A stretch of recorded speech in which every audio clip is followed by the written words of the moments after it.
আদাব and good evening. আমি সুদীপ সরকার, lead IT থেকে।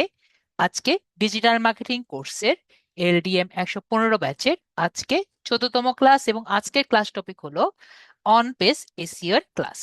তো আজকের ক্লাস টপিক শুরু করার আগে গত ক্লাসে আমাদের একটি ছোটখাটো পরীক্ষা ছিল।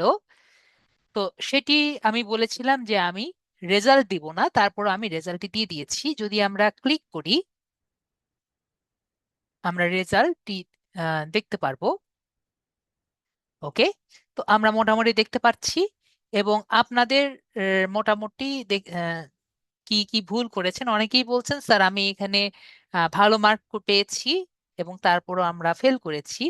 আমি আপনাদের কি কি প্রবলেমগুলো বলেছিলাম যদি সবার একটু খেয়াল থাকে, যে আমরা একাধিকবার সাবমিট করব না। একবার যদি সাবমিট হয়ে যায়, যাই হয়েছে তাই করব, একাধিকবার সাবমিট করব না। যদি আপনি একাধিকবার সাবমিট করেন বা রোল নাম্বার যদি ভুল দেন, তাহলে আপনাদের ফেল হিসাবে দেখানো হয়েছে, মানে খাতা বাতিল করা হয়েছে। ওকে, এবং আমি কিন্তু এটাকে সুন্দর মতো আপনাদের দেখিয়ে দিয়েছি। আপনারা দেখতে পারবেন যে যখন আপনাদের রোল নাম্বারটি সেম আছে বা রোল নাম্বারটি ভুল আছে, আপনাদের লাল কালি দিয়ে বুঝিয়ে দেওয়া হয়েছে। মেবি এটি সবাই আমরা দেখতে পাচ্ছি। এবং আপনাদের কি কারণে, যেমন এখানে দেখতে পাচ্ছি একজন, যে এই নামটা নাই দেখাই, আমরা একটু এদিকে, ওটা তো আসলে ভাই করা যায় না। যেমন এভাবে ধরেন, উনি পেয়েছেন মনে করেন 50, ঠিক আছে। তারপর উনি কি হয়েছে দেখতে পাচ্ছি, উনি দুইবার দিয়েছে, তাই তো। তো এখানে দেই, যেহেতু দুইবার দিয়েছেন এই কারণে ওনাকে ফেল করানো হয়েছে, ঠিক আছে। ফেল দেখানো হয়েছে, ফেল করানো হয়েছে। তো এইভাবে আমরা কি করব, আমরা এভাবে এটিকে চিন্তা করব। ওকে, আর যদি আমরা অন্যগুলোর কথা চিন্তা করি, এখানে আমাদের দুটো কোশ্চেন ছিল। কি কি কোশ্চেন ছিল? যে আপনার যে পিন্টারেস্টের লিঙ্কটা দেন, পিন্টারেস্টের ইউআরএলটা আমি চেয়েছি। অনেকেই কিন্তু অনেক রকম আনসার দিয়েছিলেন। একটা হলো স্যার পিন্টারেস্টের আইডি খোলা নেই, এখনো খোলা হয়নি, ঠিক আছে। তো এখন এক ভাইয়া বলছেন স্যার অফিস থেকে আমি রোল নাম্বার চেয়েছি কিন্তু দেয়া হয়নি। একটা কথা মনে রাখবেন রিয়েলি ভাইয়া, যদি আপনি রোল নাম্বারটা না পান, আপনার ফাইনাল সার্টিফিকেট নিতেও কিন্তু সমস্যা হবে। এই জন্য আমি একটু জোরাজোরি করি, ঠিক আছে। আপনার রোল নাম্বারটা না হলে কিন্তু আপনি ফাইনাল সার্টিফিকেটটাও তুলতে পারবেন না। তো ওটা কিন্তু আপনার দরকার, ঠিক আছে। তারপরে এক ভাইয়া দেখলাম আমি লিখেছি, আমি কিন্তু সবগুলোই চেক করেছি। তারপরে এক ভাইয়া দিলাম, আমি দেখলাম নিজের লিঙ্কডইনের দিয়ে দিয়েছেন। তারপরে আরেকজন দেখলাম উনি লিখেছেন যে খুব মজা পেয়েছি কথাটা দিয়ে, যে I didn't feel the need, so I didn't create the ID for it, ঠিক আছে। তো এইগুলোর জন্য আমি কিন্তু মার্ক দিইনি, এই জন্য আমি সম্পূর্ণ 0 মার্ক দিয়েছি। ওকে, তো এখানে আর বাকিগুলো যে আছে, তো বাকিগুলোর জন্য আশা করি বুঝতে পারছি কি কি আর কি পাওয়া গেছে, ঠিক আছে। তো এছাড়া নেক্সট কোশ্চেনটা কি ছিল?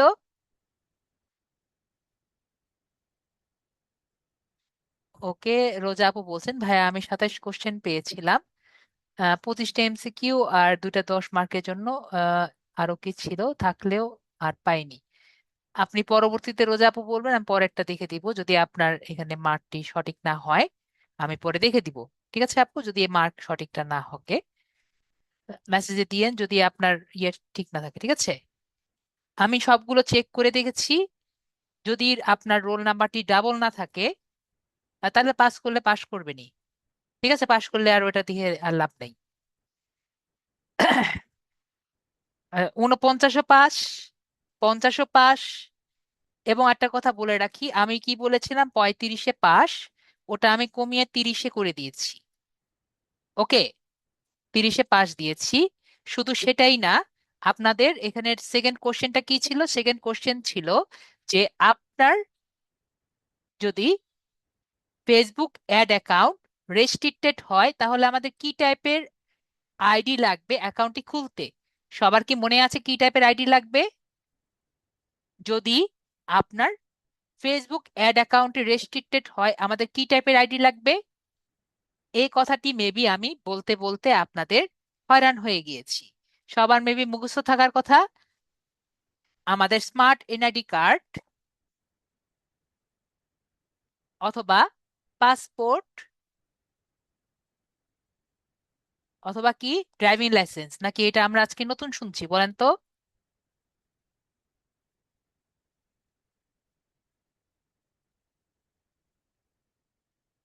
ঠিক আছে আপু, আপনার কিছুই নেই, এটা কোনো সমস্যা নেই। ডেল আপু, কি আজকে এই কথা কি নতুন শুনছেন, নাকি এটা আমি অলওয়েজ বলেছি? অলওয়েজ বলেছি না? এইটি আমি কিন্তু ক্লাসে অলওয়েজ বলেছি। তো আনসার কি হওয়া উচিত? আনসার কিন্তু এই তিনটা হওয়া উচিত, তাই না? যে স্মার্ট এনআইডি কার্ড অথবা পাসপোর্ট বা ড্রাইভিং লাইসেন্স, এই তিনটা হওয়া উচিত। কিন্তু আমি আপনাদের জাস্ট এনআইডি ওয়ার্ডটি যদি ব্যবহার করেন, আমি ফুল 10 মার্ক দিয়েছি। ওকে, জাস্ট এনআইডি ওয়ার্ড যদি দিয়েছেন, এমন কি কেউ আইডি লিখেছেন, সেটার মার্কও আমি দিয়ে দিয়েছি। ওকে, কিন্তু আপনি যদি ইউআরএল দেন, এটার মার্ক কিন্তু আমি দেইনি। যদি নেই লেখেন, এটার মার্ক আমি দেইনি। ঠিক আছে? কেউ যেমন দিয়েছেন ফেসবুকের আইডি, ঠিক আছে, না অবশ্যই স্মার্ট এনআইডি কার্ড, তারপর নাম্বার অবশ্যই দিয়েছি। আমি সবগুলো দেখে তারপর নাম্বার দিয়েছি। আপনি দেখতে পারেন নাম্বার দিয়েছি আমি। আমি সবগুলো দেখি নাম্বার দিয়েছি। যদি মিস পড়ে যায় আপনি বলবেন যে স্যার মিস পড়েনি। ঠিক আছে? রোল নাম্বার দিয়ে আমি দেখে দিব। তো এখানে এগুলোর জন্য আমি দেইনি, এছাড়া সবগুলোর জন্য কিন্তু মার্ক আমি দিয়েছি। ওকে,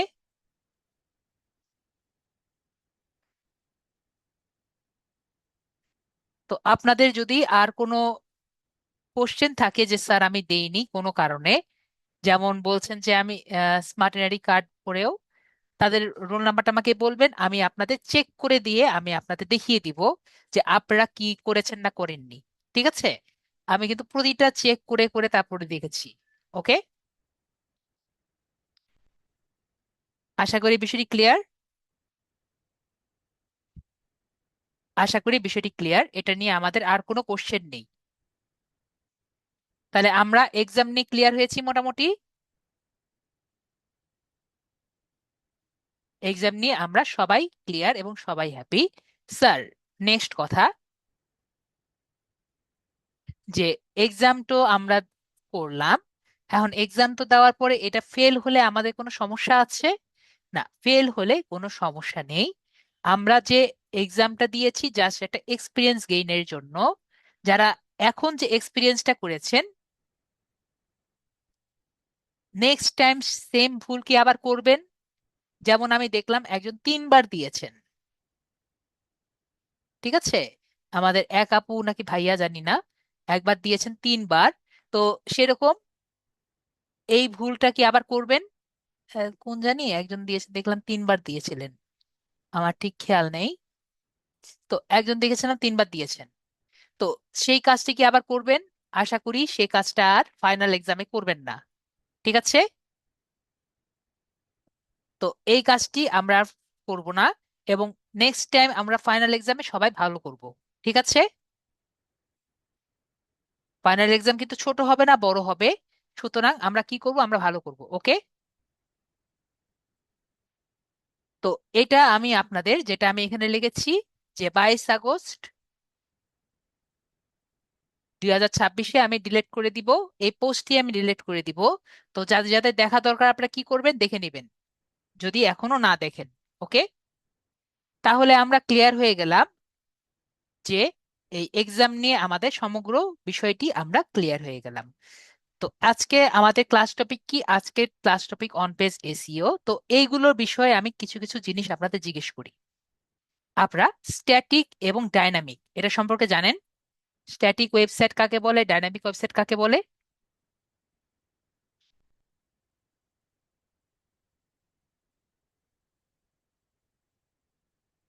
তো সোনিয়া আপু বলছেন জানেন না, নীরব ভাইয়া বলছেন জানেন, আর বাকিরা সবাই, কাফি আপু বলছেন জানেন না, আর আকাশ ভাইয়া বলছেন জানেন না। তাহলে এটা দিয়ে আমরা শুরু করি। ঠিক আছে? যে ডায়নামিক স্ট্যাটিক ওয়েবসাইট কি এবং ডাইনামিক ওয়েবসাইট কি। তো আমি আপনাদের একটি ওয়েবসাইট দেখাই। তারপরে গেস করেন।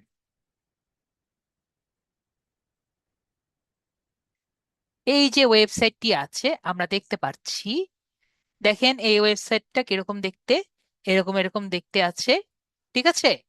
এবং এখানে অনেকগুলো লিংক আমরা দেখতে পাচ্ছি, ক্লিক করলে অন্য লিংকে অন্য ওয়েবসাইটে যাচ্ছে এরকম। এই যে আমাদের যে ওয়েবসাইটটি দেখা যাচ্ছে, ওকে জাহাঙ্গীর ভাইয়া, ক্লাসের শেষে আপনার সাথে ডিসকাস করি। এখন তো আমি আপনার এই বিষয় নিয়ে ডিসকাস করব না জাহাঙ্গীর ভাইয়া, বিষয়টি বুঝতে পারছেন? ওকে। তো এই যে আমাদের এই বিষয়টি দেখতে পাচ্ছি, তো এটা বলেন তো স্ট্যাটিক নাকি ডাইনামিক, কি মনে হয়?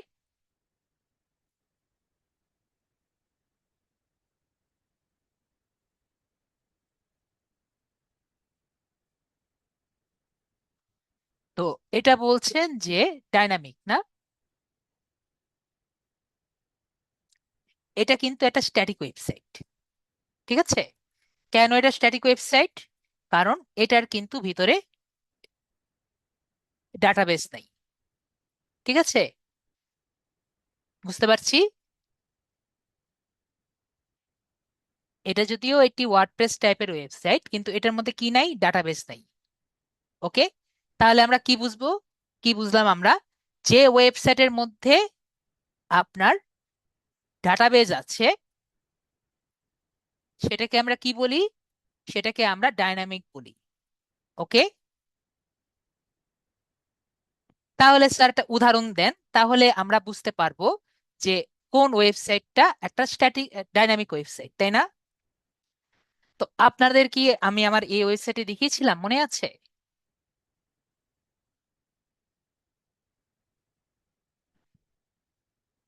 ডাটাবেস বলতে কি? ডাটাবেস বলতে ধরেন আহ, একটা নর্মাল জিনিস আর কি বোঝায় ডাটাবেস বলতে কি।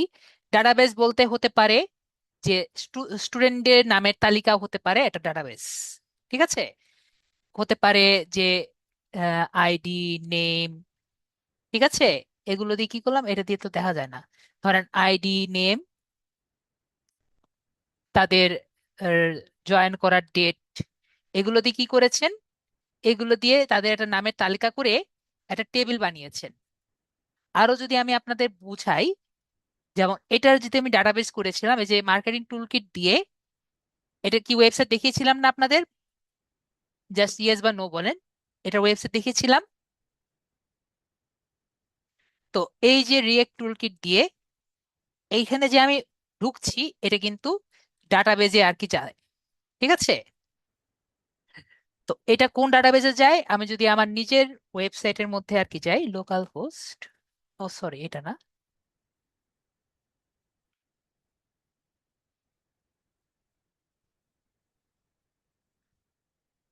পিএইচপি মাই অ্যাডমিন।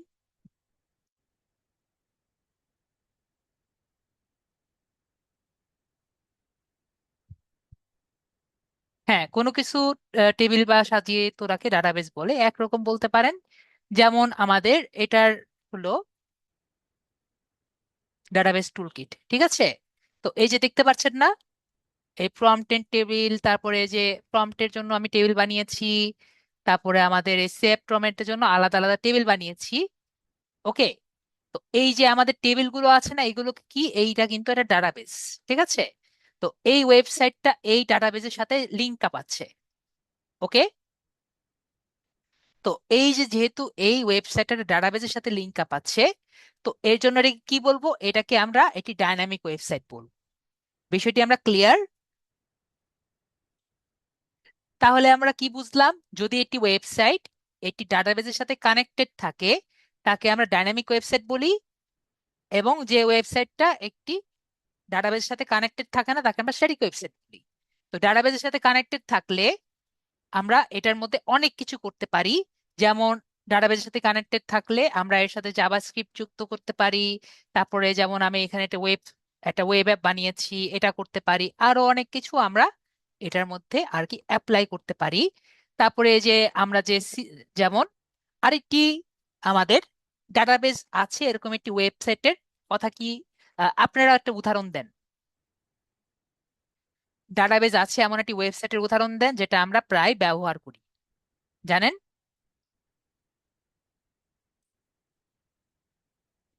কারো কোনো ধারণা আছে? একটা হিন্ট দেন। ক্রোম তো ব্রাউজার, ক্রোম তো ওয়েবসাইট না। পারেননি? কেন, উইকিপিডিয়া আছে না? উইকিপিডিয়া কখনো ইউজ করেননি? হ্যাঁ, দারাজও বলতে পারেন। ভেরি গুড নীরব ভাইয়া। এডুকেশন বোর্ড, ঢাকা এডুকেশন বোর্ডও কিন্তু একটি, ঢাকা এডুকেশন বোর্ড কি আপনার ডাটাবেস দিয়ে একটি চালানো ওয়েবসাইট, ঠিক আছে? কেননা ওখানে অসংখ্য মানুষের ডাটা দেওয়া আছে। বিষয়টি তাহলে আমরা ক্লিয়ার। তাহলে আমরা ডায়নামিক ওয়েবসাইট এবং নর্মাল ওয়েবসাইটের মধ্যে পার্থক্য বুঝতে পারছি। যেটার মধ্যে ডার্ক ওয়েব আলাদা জিনিস, ঠিক আছে? ডার্ক ওয়েব আলাদা জিনিস। তো ডাটাবেস এবং এই স্ট্যাটিক, এবং হ্যাঁ অ্যামাজন, ভেরি গুড, অ্যামাজনও কিন্তু একটি আমাদের ডাটাবেস সংক্রান্ত একটি ওয়েবসাইট, ঠিক আছে? এটা ডাইনামিক ওয়েবসাইট। তাহলে আমাদের ডাইনামিক ওয়েবসাইট এবং স্ট্যাটিক ওয়েবসাইটের মধ্যে পার্থক্য আমরা বুঝতে পারছি, ওকে? তো তাহলে আপনাদের আরেকটি কোশ্চেন করি, যে ওয়েব 2.0 এবং 1.0 এটা সম্পর্কে আমরা শুনেছি।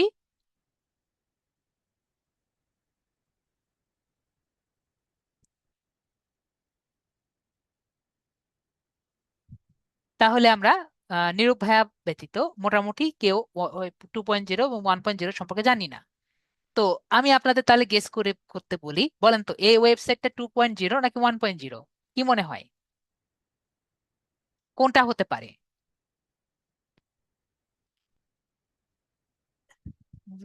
ওকে, রোজা আপু, ডেল আপু একবারে বলে দিয়েছেন। দেখছি কিন্তু কিছুই বুঝছি না কেন। ওকে, পারভিন আপু বলছেন কিছুই বুঝছেন না, তাহলে পারভিন এটা, এই জিনিসটা আমাদের একটু তাও বোঝা উচিত। পারভিন আপু বলেন কোন বিষয়টা বুঝতে পারছেন না, আনমিউট করে বলেন পারভিন আপু কি বুঝছেন না। পারভিন আপু তখন মন খারাপ করে বললেন যে কিছুই শিখতে পারেননি। বলেন পারভিন আপু, কি স্যার, বুঝেননি? জি আপু বলেন। বলছিলাম বলছিলাম যে ডাটাবেজের কথা, যে 1.0 এবং 2.0 এগুলো দেখছি, কিন্তু এর অর্থটা কেন হয় এটা বুঝি না, এটাই ওকে, বলছি। ডাটাবেসটা তো বুঝতে পারছেন আজকে? জি স্যার, বুঝছি। হ্যাঁ, তাহলে ডাইনামিক ওয়েবসাইট এবং স্ট্যাটিক ওয়েবসাইটের মধ্যে পার্থক্য আজকে বুঝতে পারছেন? হ্যাঁ, যেটা কানেক্টেড থাকে সেটা হচ্ছে ডায়নামিক, কোনো হ্যাঁ হ্যাঁ হ্যাঁ। এবং যদি ডাটাবেস সাথে কানেক্টেড না থাকে তাহলে এটা কি হবে? স্ট্যাটিক, তাই না? স্ট্যাটিক। জি স্যার। হ্যাঁ, যেহেতু আপুর খুব ইন্টারেস্ট, তাহলে আপুকে বুঝিয়ে দিই, তাহলে সবাই বুঝতে পারবেন। যদি যে ওয়েবসাইটের মধ্যে ইউজারের কাছ থেকে ইনপুট নিতে পারে, ঠিক আছে আপু? যদি ইনপুট স্যার, নিতে পারে তাকে আমরা যদি ইনপুট নিতে না পারে সেগুলো হলো 1.0। মানে আমার কোনো ডাটা ইনপুটের কারণে এই ওয়েবসাইটে কোনো কিছু করতে পারছি। মনে করেন আমার আমি কোনো একটি কিছু ইনপুট দিলাম বা কোনো একটা ডাটা আমি দিলাম, এটার কারণে এই ওয়েবসাইটে কিছু হবে? বলেন তো। হ্যাঁ ধরেন আমি তাহলে একটা আমি পোস্ট করতে পারবো, একটা কিছু পোস্ট করতে পারছি এই ওয়েবসাইটে। জি স্যার, কিছু নেহা করতে আপু, আমি পারবো। আবারও বলছি, এই ওয়েবসাইটে কি আমি কিছু পোস্ট করতে পারছি?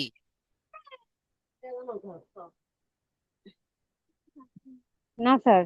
হ্যাঁ, কোনো কিছু পোস্ট করতে পারছি না। তাহলে এখানে আমি আমার কোনো কিছু কাজ করার কারণে বা আমার কিছু ইন্টারেক্ট করার কারণে এই ওয়েবসাইটে কোনো চেঞ্জ আসবে? না। যদি কোনো কিছু চেঞ্জও না আসে বা আমি যদি কিছু না করতে পারি তাহলে এটা কি হবে? 1.0, ঠিক আছে আপু? জি স্যার। এখন সেম কোশ্চেন আমি এই ফেসবুকের জন্য বলি, আপনি কি এখানে পোস্ট করতে পারবেন? ফেসবুকে তো পারবো। ঠিক আছে। তো আপনি যে এখানে যদি কোনো পোস্ট করেন বা অন্য ফেলবো। কোনো কিছু করেন, এটার জন্য কি এর ইন্টারফেস চেঞ্জ হবে? মানে এটার ফ্রন্ট ফেসবুকে এন্ড চেঞ্জ হবে? ফেসবুকে তো যদি কিছু করি তাহলে সেক্ষেত্রে চেঞ্জ হবে না। চেঞ্জ কেন হবে না আপু? আপনি যে দিচ্ছেন এগুলার কারণে, দেখবেন আপনি একটা পোস্ট লাইক করেছেন বা একটা জিনিস চেঞ্জ করলেন, তাহলে আপনার কিন্তু ফিড চেঞ্জ হবে। হ্যাঁ, আমারটা চেঞ্জ হবে, ঠিক চেঞ্জ আছে। হবে না? তার মানে হ্যাঁ। ফেসবুক কিন্তু আপনাকে দেখে আস্তে আস্তে কিন্তু চেঞ্জ হচ্ছে, তাই না? জি স্যার। ঠিক আছে, মানে আপনার ইনপুটের কারণে ফেসবুক কিন্তু চেঞ্জ হয়, চেঞ্জ হ্যাঁ। হয় না? জি স্যার, যদি যেটা এটা করবো চেঞ্জ আমি না সেটা হয়, তাহলে হবে। ফেসবুক বাংলাদেশ যেমন ইন্ডিয়া কি তেমন? বাংলাদেশ আর ইন্ডিয়া কি সেম? এমনকি বাংলাদেশ, ইন্ডিয়া আর ইউএসএ সেম? না। কিন্তু সেম না, কেন সেম না? কারণ তাতে মানুষ সেম না। হ্যাঁ, মানুষ তাদের সবকিছুই ভিন্ন, আলাদা। ঠিক আছে, মানে তাদের ইউজারের কারণে কিন্তু ফেসবুক আলাদা। ঠিক আছে, যদিও জি স্যার। প্ল্যাটফর্ম সেম, কিন্তু কি তাদের ফেসবুক আলাদা না? জি স্যার। তাহলে ইউজারের পোস্টের কারণে, ইউজারের ইনপুটের কারণে তারা কিন্তু আলাদা। তাহলে এইগুলো যেহেতু সবগুলো ইয়েস, তাহলে এটা কি? 2.0। টু ঠিক পয়েন্ট আছে, জিরো তাহলে 2.0 এবং 1.0-এর মধ্যে পার্থক্য বুঝতে পারছি। তার স্যার, মানে, ক্লিয়ার।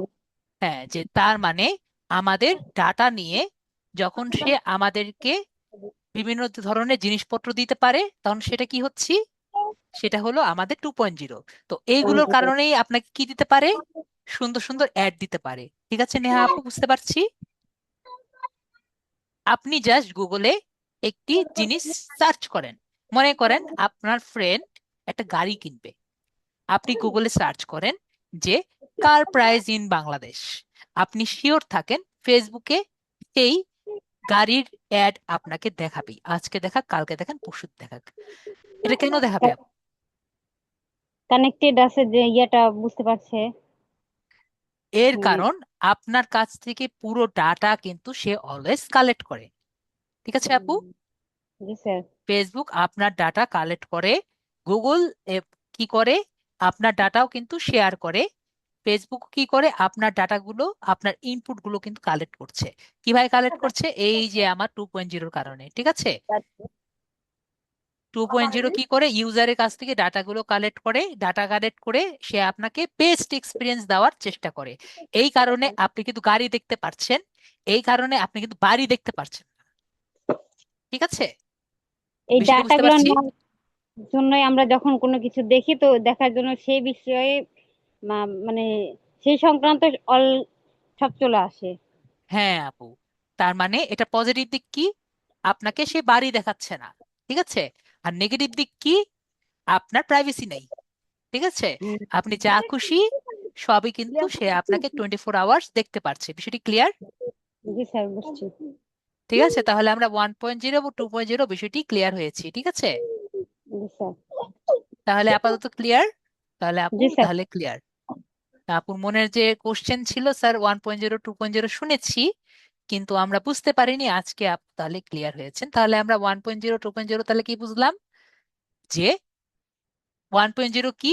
সেই রিড অনলি, যেটা আমাদের সেই আগের মতো ছিল, সেই 1994 সালে এটা আমাদের ইন্ট্রোডিউস হয়েছিল 1.0। তখন একবারে খুব নর্মাল ভাবে উইকিপিডিয়া টাইপের পেজের মতো আর কি আমাদের ইন্ট্রোডিউস হয়েছিল, একটা স্ট্যাটিক টাইপের। আবার একটু ডাটাবেস, মানে একবারে খুবই ইজি ভাবে আর কি ছিল। তো স্ট্যাটিক ওয়েবসাইট টাইপেরই আর কি বেশিরভাগ ছিল, ডাটাবেস থাকলে খুবই সিম্পল ভাবে ছিল। তো সেগুলো কি ইউজারের ইনপুট নিত না। তো এই কারণে ওয়েব 1.0 ছিল। ঠিক আছে, আর এরপরে 2004 সালে আসলো কি? 2004 সালে আসলো হলো আমাদের ওয়েব 2.0, যেটা আমাদের হলো, হ্যাঁ অবশ্যই, 2004 সালে হলো। সেটা আমাদের ফেসবুক থেকে শুরু করে এরা সব ওয়েব 2.0-র সাথে ইন্টিগ্রেটেড হলো, এবং আমাদের যা যা জিনিস আছে সেগুলো আর কি নিতে থাকলো। ঠিক আছে, আর ওয়েব 3.0 আমাদের অত বেশি দরকার পড়বে না। আর এটার কথা মনে রাখবেন যে এটা কিন্তু একরকম ওয়েব অ্যাপ। ওয়েব অ্যাপ কেন? অ্যাপ্লিকেশন কিন্তু আমরা জানি, ওয়েবসাইটের অ্যাপ্লিকেশনটি এটাকে ওয়েব অ্যাপ বলে থাকে। এখন কথা হলো স্যার, ফেসবুক কিভাবে ওয়েব অ্যাপ? এটার উদাহরণ একটু আগে আমি দিয়েছি। আপনি কিভাবে চিন্তা করছেন, কিভাবে কাজ করছেন, এটা আম, এটা কিন্তু সে ভালো মতো দেখতে পারছে, বুঝতে পারছে, এবং সেভাবে কিন্তু কাজ করছে। ঠিক আছে, তো এভাবে কি হচ্ছে, এই কারণে কিন্তু আমাদের কাজগুলো এই জন্য কিন্তু এটাকে ফেসবুককে আপনার ওয়েব অ্যাপ বলে। এবং টুইটারকেও কিন্তু আপনার ওয়েব অ্যাপ বলে। ওকে, তাহলে আমরা ওয়েব অ্যাপটা বিষয়টি ক্লিয়ার হয়েছি। আর 3.0 কি, 3.0 আমাদের এখন আর আপাতত দরকার নেই।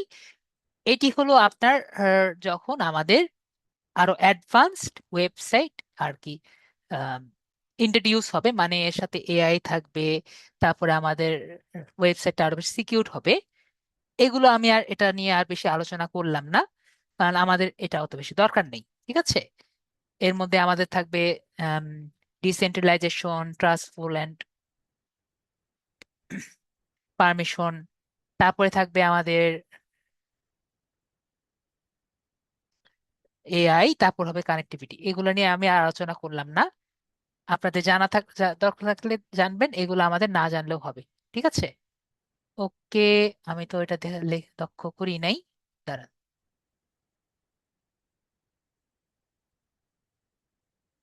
Wait a bit.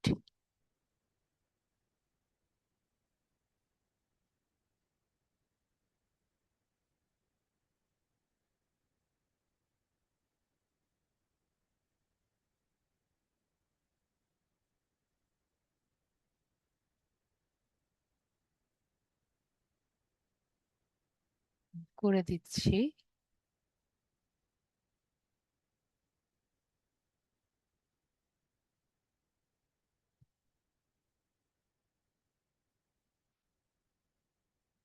তো যাই হোক, আমি ঠিক করে দিয়েছি। ঠিক আছে, এটা নিয়ে টেনশন করার কারণ নেই, আমরা একটু ক্লাসে মনোযোগ দিই। ওকে, তো যেটা বলছিলাম, এটা যেহেতু আমরা ক্লিয়ার হয়েছি, তো এই গেল আমাদের স্ট্যাটিক ওয়েবসাইট এবং আমাদের 1.0 2.0। আমরা এখন আমাদের ইসে যাই, আমাদেরটা হলো অন পেজ এসইও। ঠিক আছে,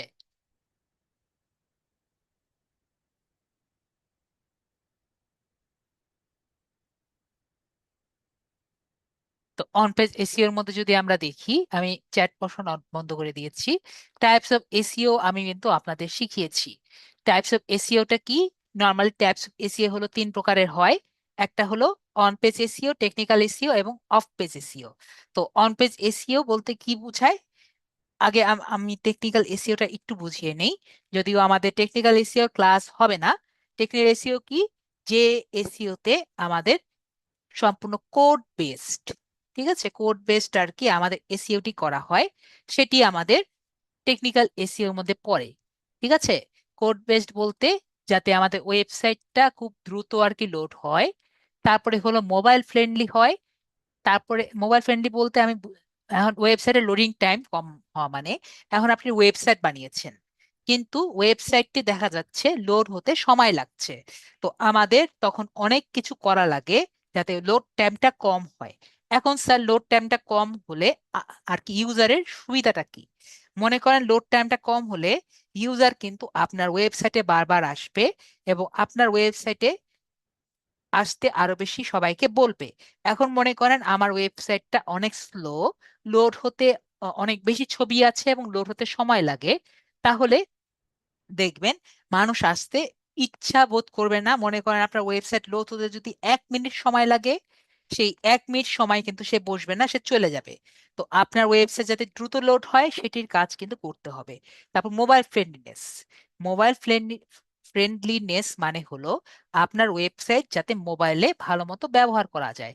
যেমন আমি আপনাদের আমার দুইটা ওয়েবসাইটের কথাই বলি, এই ওয়েবসাইট ধরেন বা ওই ওয়েবসাইট ধরেন, যে ওয়েবসাইটই ধরেন না কেন সবগুলো কিন্তু মোবাইল ফ্রেন্ডলি। যেমন মনে করেন আমার এই ওয়েবসাইটই ধরেন, দেখতে পাচ্ছেন এখন এভাবে আছে, কিন্তু এটি যদি আপনি মোবাইলে দেখেন দেখবেন এটা এরকম হয়ে গেছে। দেখতে পাচ্ছেন? এরকম করে দেখা যায়। আরো ছোট করেন, দেখবেন লেখাগুলো কিন্তু যত স্ক্রিন ছোট হচ্ছে লেখাগুলো তত শ্রিঙ্ক হয়ে যাচ্ছে। তো এটা কি? এটা কিন্তু মোবাইল ফ্রেন্ডলিনেস এর জন্য। তো এটা আমরা তাহলে বুঝতে পারছি যে মোবাইল ফ্রেন্ডলিনেস এর জন্য কিন্তু এটা হয়। ঠিক আছে, তো আমরা তাহলে বুঝতে পারছি মোবাইল ফ্রেন্ডলিনেসটা কি কারণে হয়। কি কি কি করতে হবে এটা আমি এখন বলবো না, কারণ এটা সম্পূর্ণ কোড বেসড আর কি যেতে হয় আমাদের। তো এটি কিন্তু আমাদের টেকনিক্যাল এসইও এর মধ্যে পড়ে। তারপর হলো এসএসএল সার্টিফিকেটের ব্যবহার। এসএসএল সার্টিফিকেট হলো, যেটা আমি সেদিন বুঝিয়েছি, আমাদের অনেকগুলো ওয়েবসাইট ইনক্লুডিং মাইন HTML দিয়ে আর কি করা হয়। HTML তে করা হয়, যদি আমরা এস যোগ করি মানে HTML মানে hyper text transfer protocol, HTTP S মানে hyper text transfer protocol secure, মানে এসটা যদি যুক্ত করি তাহলে আমাদের ওই পেজটি সিকিউর দেখা যায়। বিষয়টি আমি আরো ভালো মতো বোঝাই, যেমন আমার ওই ওয়েবসাইটটি আছে,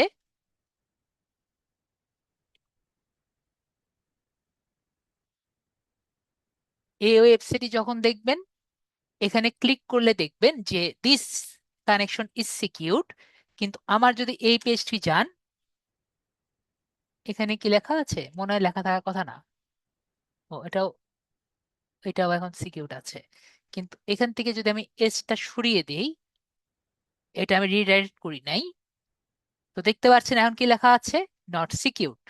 তো এটা আমি রিডাইরেক্ট করি নাই দেখে এটা এইভাবে নট সিকিউরড লেখা আছে।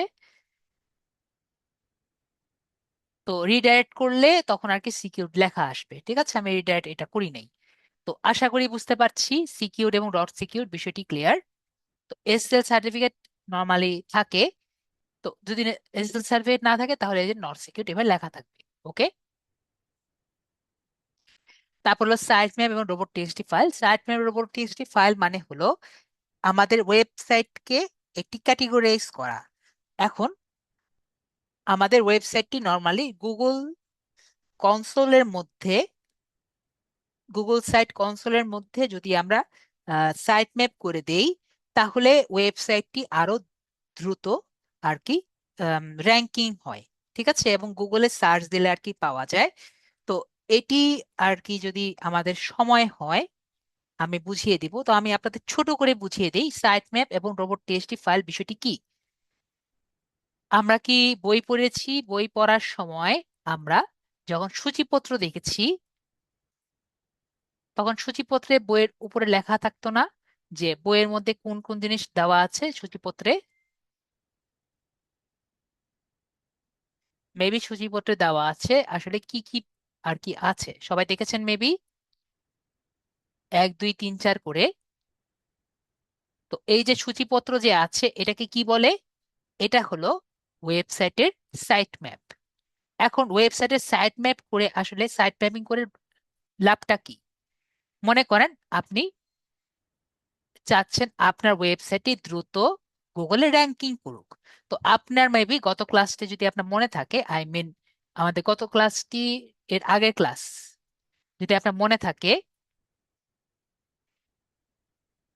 আপনার গুগলে র্যাঙ্কিং করার ফার্স্ট বিষয়টি কি? যে ক্রলিং করাতে হবে, তাই না? যদি ভালো মতো ক্রলিং করাতে পারেন আপনার ওয়েবসাইটটি র্যাঙ্ক হবে, তাই না? তো ক্রলিং করানোর জন্য ওকে চেনাতে হবে আপনার ফার্স্ট পেজটি কি, সেকেন্ড পেজ কি, এবং থার্ড পেজ কি। বিষয়টি ক্লিয়ার? তো ওকে যখন আপনি বুঝিয়ে দিবেন ফার্স্ট পেজ কি, সেকেন্ড পেজ কি, থার্ড পেজ কি, এবং ওকে ফার্স্ট পেজে এই সূচিপত্রে দেখিয়ে দিবেন, তাহলে ওর কি ক্রল করা ইজি হবে না? আপনাদের কি মনে হয়? ওর তো ইজি হবে, তাই না? তো এটা কি আমরা কি বলি? এটা কি আমরা সাইট ম্যাপিং বলি। এখন কথা হলো স্যার সেটা তো বুঝলাম, তাহলে রোবট ডট টিএক্সটি ফাইল কি? এখন মনে করেন যে আপনি ওকে তো সূচিপত্র ধরিয়ে দিয়েছেন, তাই না? তাহলে ও কি করবে? এগুলো ও গুগলে আর কি প্লেস করবে, তাই না? যাতে সবাই দেখতে পায়। এখন মনে করেন যে আপনি একটা পেজ ডেভেলপ করছেন, মানে ডিজাইন করছেন বা ডেভেলপ করছেন, সেটার মধ্যে অর্ধেক ভাঙা জিনিস আছে আর অর্ধেক ঠিক জিনিস আছে, হতে পারে না? যে আন্ডার কনস্ট্রাকশন যেটা আমরা বলি। এখন সেই পেজটা ধরে যদি ও গুগল র্যাঙ্কিং এ দিয়ে দেয়, সেটা আপনার জন্য পজিটিভ নাকি নেগেটিভ বলেন তো? সেটা অবশ্যই আপনার জন্য পজিটিভ হবে না, তাই না? যে আপনি এখানে করছেন সেটা সে ধরে নিয়ে তার গুগলে র্যাঙ্কিং এ দিয়ে দিল, তাই না? তো এটাকে আমরা কি করব? আমরা তখন রোবট ডট টিএক্সটি ফাইল করব, যে সে ওটাকে ক্রল করবে না। বুঝতে পারছি? স্ক্রলিং করবে না। তাহলে কি হলো, তাহলে সেটাকে সে ধরবে না। তাহলে আমরা বুঝতে পারলাম যে সাইট ম্যাপে কি করবে, সে কোনটাকে ক্রলিং করবে, এবং রোবট টিএক্সটি ফাইল হলো যেটা সে ক্রলিং করবে না। তাহলে আমরা বুঝতে পারছি। তো এটা সম্পূর্ণ হলো আমাদের গুগল ক্লাউড কনসোলে করা লাগে। তো এটা যদি আমার ক্লাস শেষে, যদি আমাদের মানে কোর্স শেষে সময় থাকে, আমি দেখিয়ে দিব, ঠিক আছে? এটা আমাদের অরিজিনাল কোর্সে নাই। যদি আমার সময় থাকে তাহলে ফ্রি টাইমে এক সময় দেখিয়ে দিব, ঠিক আছে?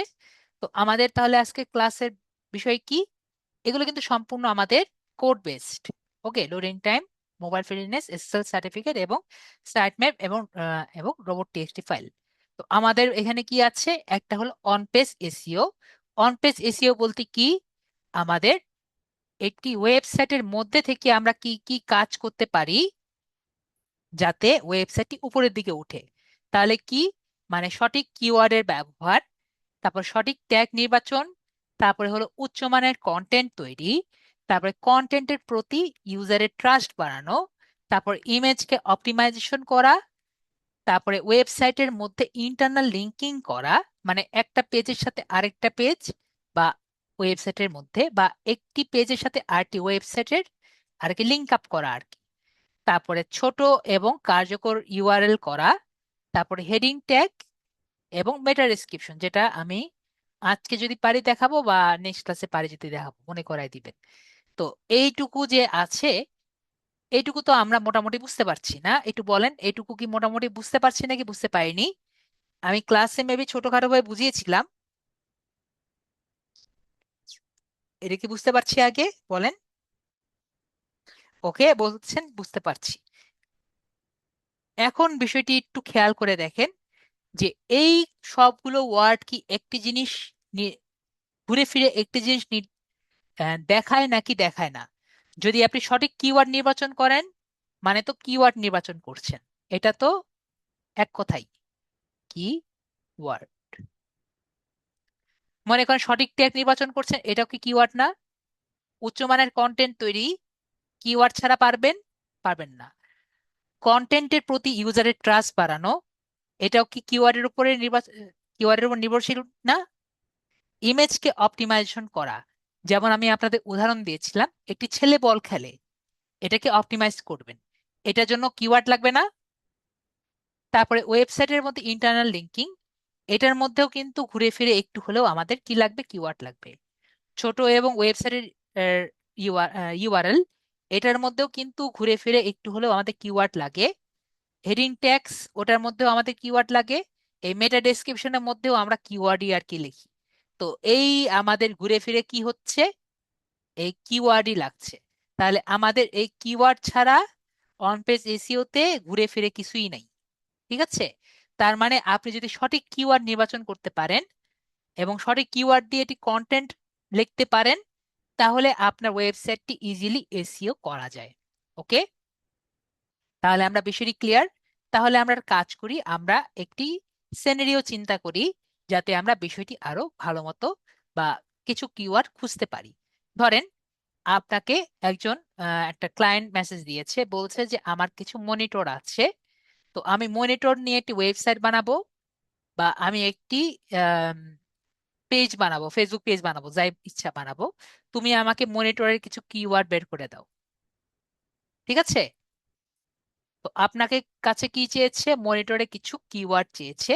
তাহলে খুঁজি মনিটরের কি কি কিওয়ার্ড আমরা বের করতে পারি। ওকে, তো এখন আমরা চিন্তা করব যে ফার্স্ট অ্যান্ড ফরমোস্ট এই মনিটরে যে কিওয়ার্ড বের করব, এই মনিটরের কিওয়ার্ড বের করার জন্য উনি আসলে কোথায় থাকে। তো উনি, আমরা ধরে নিলাম উনি ইউএস তে থাকে। তাহলে এই উ- আমার তাহলে কিওয়ার্ডটা কোথায় খোঁজা লাগবে? ইউএস তে খোঁজা লাগবে, তাই না? তাহলে আমার ব্রাউজারকে ইউএসএ তে চেঞ্জ করে তারপরে আমার আগানো লাগবে, ঠিক আছে? তাহলে আগে ফার্স্টে আমাদের ব্রাউজারকে ইউএসএ তে চেঞ্জ করি, তারপরে কি কি করা লাগবে সেটা আমরা চিন্তা করি। তো আজকে আমরা ফার্স্ট অ্যান্ড ফরমোস্ট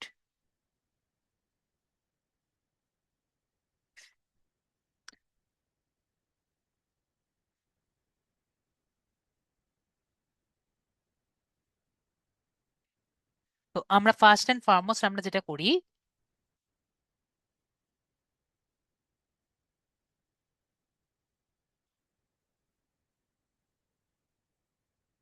আমরা ইনকগনিটো মোড নেই, গুগলে যাই। ইনকগনিটো মোডটি কি সেটা আমি একটু বলে দিই, আপনাদের এর আগে বলা হয়নি। ইনকগনিটো মোড কি?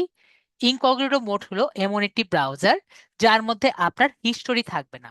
ওকে, ইনকগনিটো মোড কি? ইনকগনিটো মোড হলো এমন একটি মোড যার মধ্যে আপনার কি থাকবে না, আপনার ব্রাউজিং হিস্টোরি থাকবে না, এবং আপনার কুকিজ সাইট থেকে শুরু করে সবকিছু, কিছু ফর্ম থেকে শুরু করে সবকিছু থাকবে না।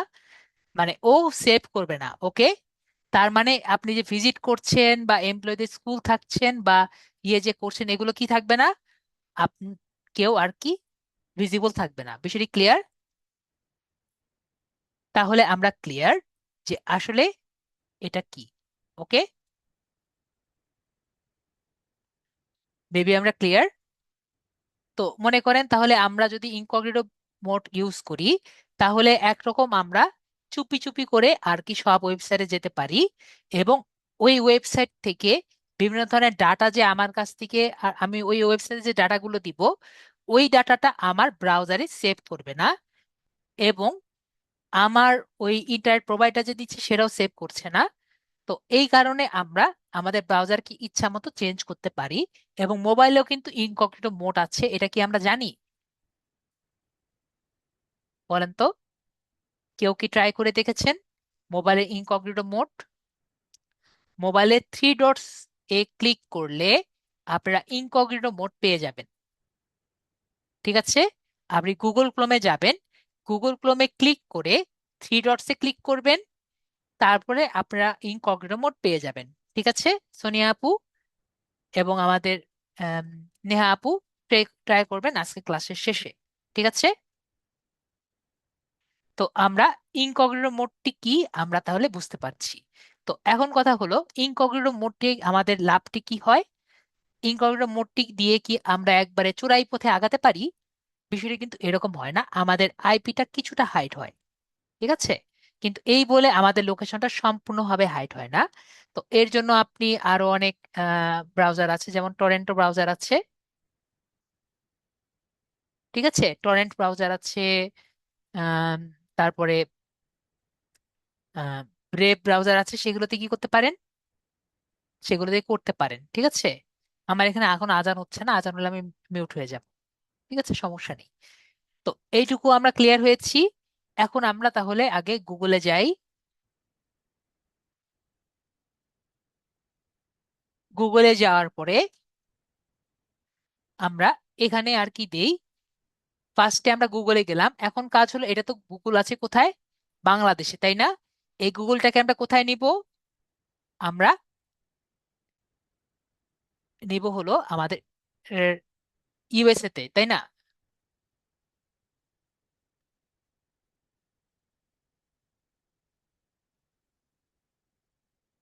আমি সিগারেট খাই না ভাই, এগুলা জিনিস দিবেন না। ঠিক আছে, তো আমরা এখানে কি করব, আমরা আম, এখানে দেখতে পাচ্ছি, হ্যাঁ চ্যাটটি অফ করে দিচ্ছি আমি। তো এখানে লাস্ট অ্যান্ড ফরমোস্ট আমরা সেটিংস যে বাটনটি আছে, সেটিংসে দেখছি, আমরা সেটিংসে যাব। সেটিংস থেকে সার্চ সেটিংস যে আছে, আমরা সার্চ সেটিংসে ক্লিক করব। এখন এটা আজান হচ্ছে, আমরা মিউটে যাচ্ছি।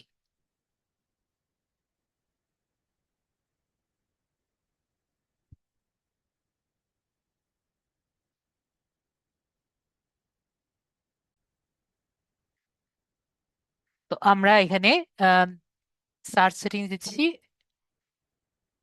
যেটা করছিলাম। আমরা এখানে সার্চ সেটিংস যে আছে, সার্চ যাব, সার্চ সেটিংসে যাচ্ছি। সার্চ সেটিংসে যাওয়ার পরে সবাই একটু দেখবেন, এখানে অন্য সেটিংস যে আছে, অন্য সেটিংসে আমরা যাব, অন্য সেটিংসে যাব। অন্য সেটিংসে যাওয়ার পরে আমরা এখানে ভাষা ও অঞ্চল যে অপশনটি আছে সেটিতে আমরা সিলেক্ট করব। তারপরে আমরা ডিসপ্লে ভাষা যে আছে সেটাকে ফার্স্ট অ্যান্ড ফরমোস্ট আমরা চেঞ্জ করব। তো ডিসপ্লে ভাষাকে আমরা দিব হলো English. Okay, first and foremost আমাদের ইংলিশ ভাষাকে দিচ্ছি। এরপরে আমাদের রিজিয়ন যে আছে, রিজিয়নটাকে আমরা ইউনাইটেড স্টেটসে চেঞ্জ করব। ইউনাইটেড স্টেটসে চেঞ্জ করে কনফার্ম বাটনে যে আছে, কনফার্ম বাটনে আমরা চেঞ্জ করছি। ওকে, তাহলে যে আছে, তাহলে আমাদের এখন যে জায়গাতে আছে সেটা আমাদের ইউনাইটেড স্টেটসে আছে। তো এটা কি আমরা ক্লিয়ার হয়েছি সবাই? এখন আমরা কোথায় আছি? এখন আমরা ইউনাইটেড স্টেটসে আছি। বিষয়টি ক্লিয়ার? সেটিংসটা ক্লিয়ার? তাহলে আমরা সবাই ক্লিয়ার। তো আমাদের এইভাবে করে কিন্তু অলওয়েজ আমরা চেঞ্জ করব। তাহলে আমরা ফার্স্ট যে সার্চ রেজাল্ট সেটা আমরা দেখব। ধরেন আমরা লিখলাম মনিটর। মনিটর লেখার কারণে আমরা দেখতে পাচ্ছি যে এখানে অনেক রকম রেজাল্ট আমাদের এসেছে। ওকে, আমাদের রেজাল্ট একটু কম এসেছে। কেন রেজাল্ট কম এসেছে? ভেরি গুড, আমাদের রেজাল্টটা আগের থেকে কম এসেছে।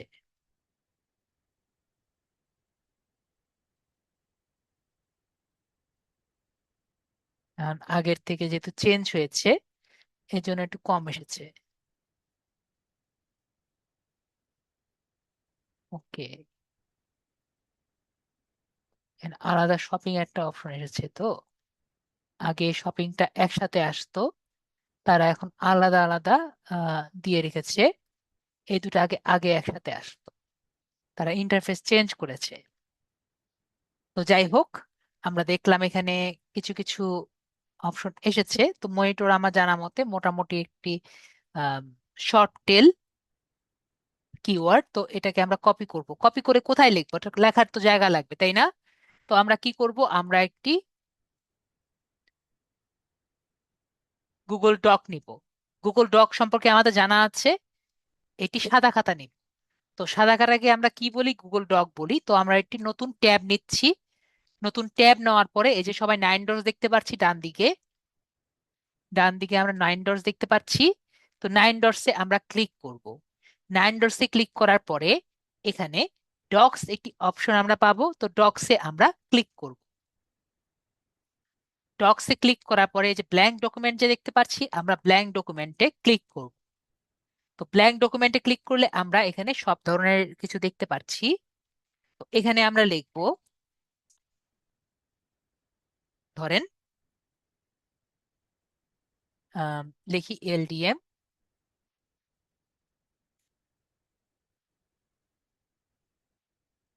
115 keyword research.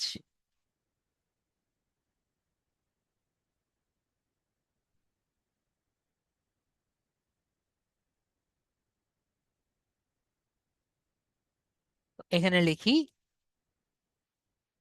Keyword research.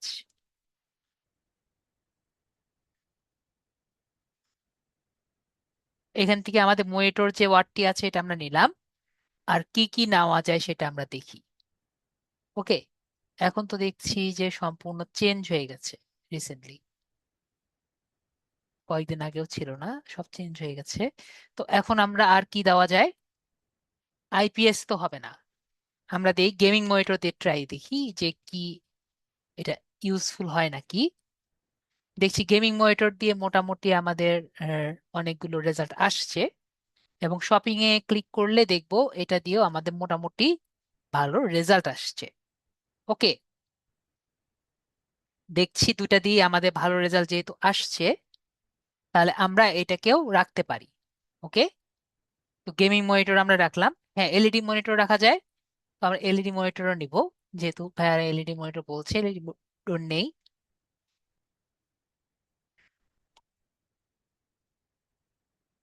LED monitor নিয়ে দেখি, দেখতে পাচ্ছি যে এখানে অনেকগুলো আমাদের রেজাল্ট আসছে। এছাড়া আমাদের শপিং এও কিন্তু অনেকগুলো ইউজ করা যাচ্ছে, আছে। ঠিক আছে, তো আমরা এলইডি মনিটরটা নিচ্ছি এবং এখানে রাখি এলইডি মনিটর।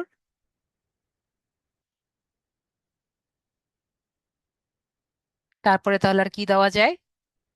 তারপরে আমরা লিখি ল্যাপটপ। ল্যাপটপ ল্যাপটপ মনিটরটা পরে দিই আমরা। আমরা আর কি দিতে পারি? কার মনিটর আমি কখনো দেখিনি। দেখি কার মনিটর দিয়ে দেখি।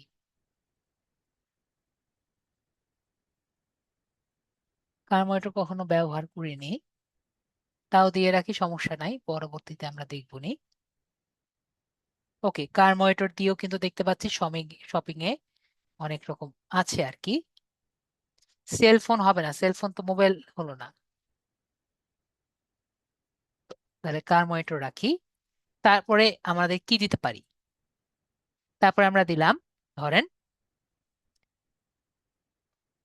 বেস্ট গেমিং মনিটর দিই। তো বেস্ট গেমিং মনিটর দিলে আমরা দেখতে পাচ্ছি অনেক টাইপের রেজাল্ট কিন্তু আসছে গেমিং মনিটর দিয়ে। ঠিক আছে। এছাড়া আমরা যদি শপিং এ যাই, শপিং এও কিন্তু আমরা এই গেমিং মনিটর ওয়ার্ডটি দিয়ে অনেকগুলো পাচ্ছি, পাচ্ছি না? তো বেস্ট গেমিং মনিটর যে আছে এটা কপি করে আমরা ওখানে রাখি। তারপর কি দেওয়া যায়? তো গেজ গেমিং মনিটর প্রাইস দেওয়া যায়।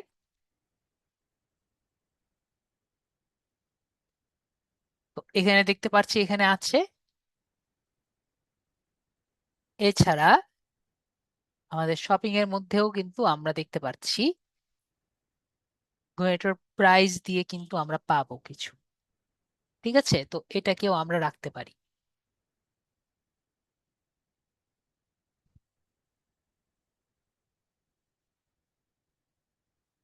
তারপরে যেহেতু গেমিং মনিটর দেওয়া যায়, মনিটর প্রাইস দেওয়া যায়, তাহলে এটা দিয়েও কিন্তু আমরা দিতে পারি।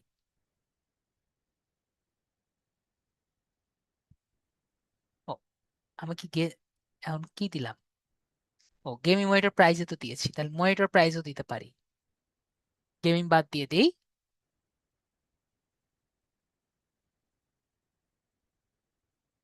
তো দেখতে পাচ্ছি মনিটর প্রাইস দিলেও কিন্তু আমরা অনেকগুলো পাই।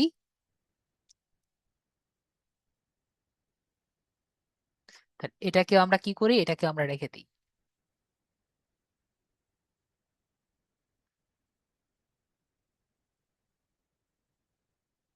তারপর কি দেওয়া যায়? বেস্ট বাজেট দেওয়া যায়, তাই না?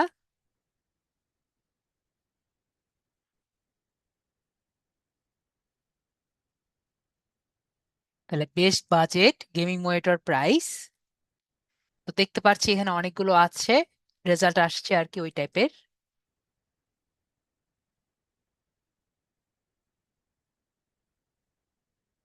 আর শপিং দিলে এখানে আমরা ওরকম পাচ্ছি।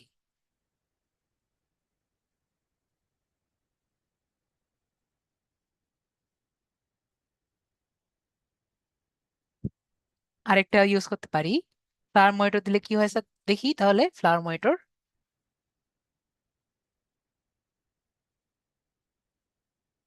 এ তো মনিটর হয় না।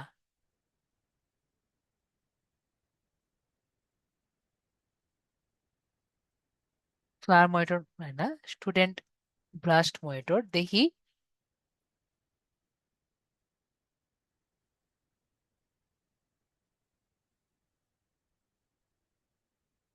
স্টুডেন্ট বাস মনিটর দিয়ে কিছু নেই।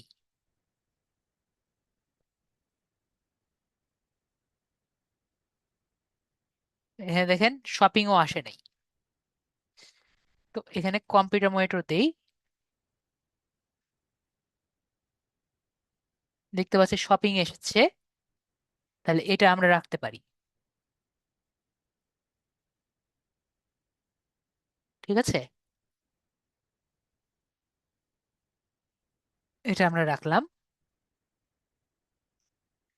হ্যাঁ, বাজেট স্টুডেন্ট, তাহলে দেই বাজেট স্টুডেন্ট মনিটর দিয়ে দেখি কি হয়। তো এখানে তাহলে আমরা কিছু পাচ্ছি যে আছে। একটা কাজ করি, বেস্ট বাজেট স্টুডেন্ট মনিটর দিয়ে দেখি কি হয়।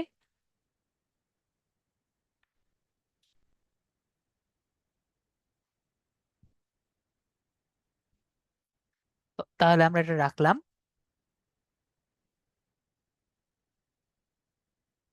এটাও রাখলাম, এবং বেস্ট ছাড়াও রাখলাম, যেটা দিয়ে আমাদের কাজ হয় আর কি নেক্সট ক্লাসে।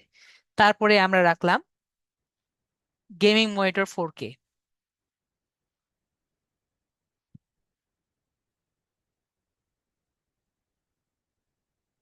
এটাও কিন্তু আমাদের কাজে লাগে দেখতে পাচ্ছি।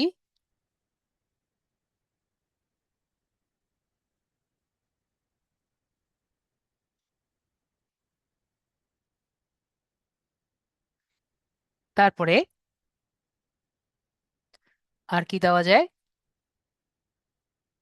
Gaming monitor 4K, gaming monitor 4K curved. আমরা দেখতে পাচ্ছি এই শপিংও আসছে এবং দিলে এটা আসবে।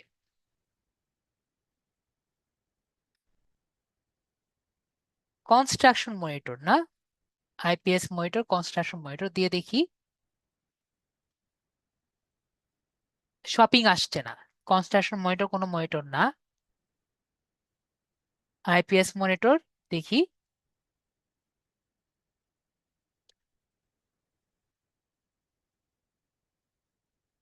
শপিং আসছে, তাহলে আইপিএস মনিটর রাখি।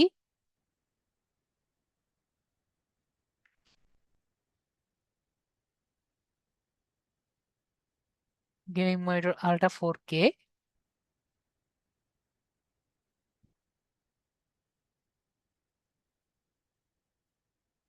রাখি, এটা সমস্যা নেই। তারপর medical monitor.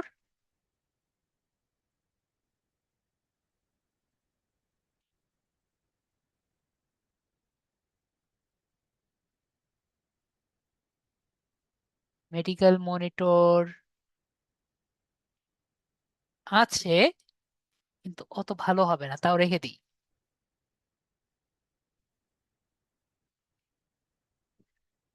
Touch screen monitor.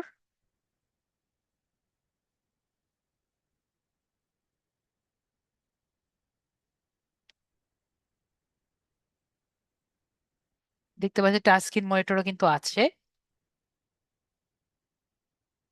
তা এটাও আমরা রেখে দিই।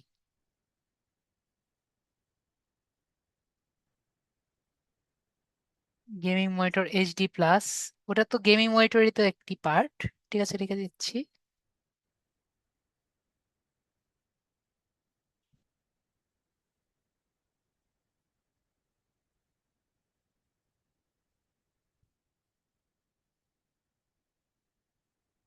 আমরা দেই সার্ভেলেন্স মনিটর না,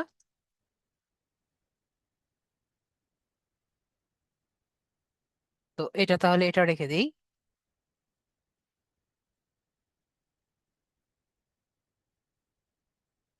এলসিডি মনিটর তো রেখেছি।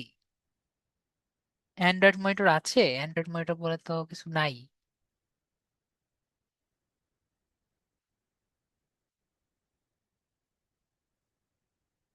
ও অ্যান্ড্রয়েড মনিটরও আছে, জানতাম না। অ্যান্ড্রয়েড মনিটরও আছে। দেখি অ্যান্ড্রয়েড মনিটরতে কি আসে ভগবান জানে, অ্যান্ড্রয়েড মনিটর আসলো।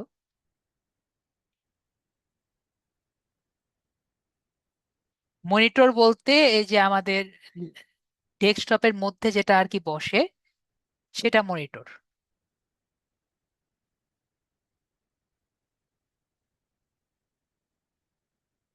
এটা হলো মনিটর।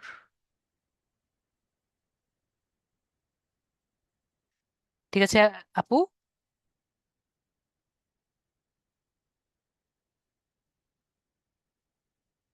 তো এখানে বলছে জেনিটর মনিটর আছে নাকি, জেনিটর মনিটর কি এটা জানি না। জেনিটর মনিটর, জেনিটর, জেনিটর মনিটর, জেনেটর মনিটর, এরকম কোনো কিছু আছে মনে তো হয় না। আছে দেখতেছি। এটা আবার কি জিনিস? এটা কি কোনো প্রোডাক্ট বা সামথিং, জানি না। ডেস্কটপ মনিটর, ডেস্কটপ মনিটর আছে। High graphic monitor,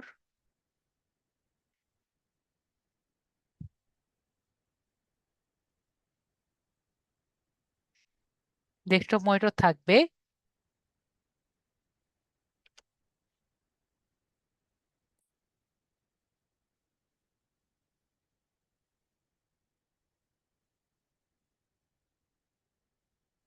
high graphic monitor,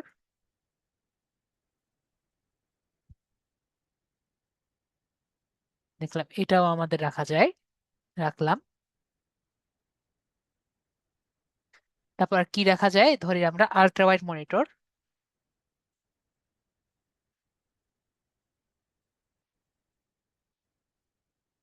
ultra monitor আছে।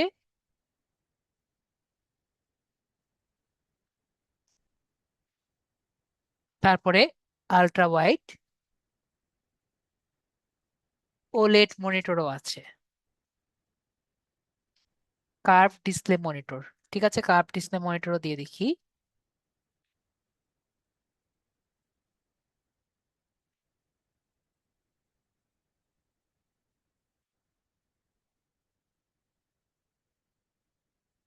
দেখতে পাচ্ছি শপিং আছে। স্মুথ মনিটর না? তো আমরা এভাবেও মনিটর সার্চ করতে পারি। যেমন ধরেন best budget monitor for gaming, এটাও কিন্তু একটা ভালো কিওয়ার্ড। ঠিক আছে, এভাবেও কিন্তু আমরা কি করতে পারি, আমরা কিন্তু সার্চ করতে পারি।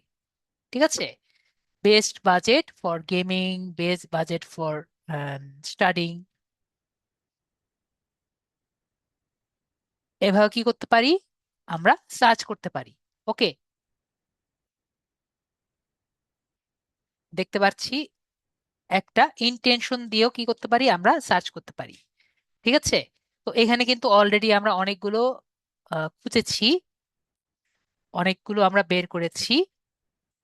তো এখন যেহেতু অনেকগুলো বের করেছি স্যার, এখন তো আমার অত কিছু জানি না, অত কিছু পারি না স্যার। এখন স্যার এতগুলো আমরা যে বের করলাম, তো এতগুলো বের করে বা এর থেকেও আর কি কতগুলো বের করা যায় স্যার?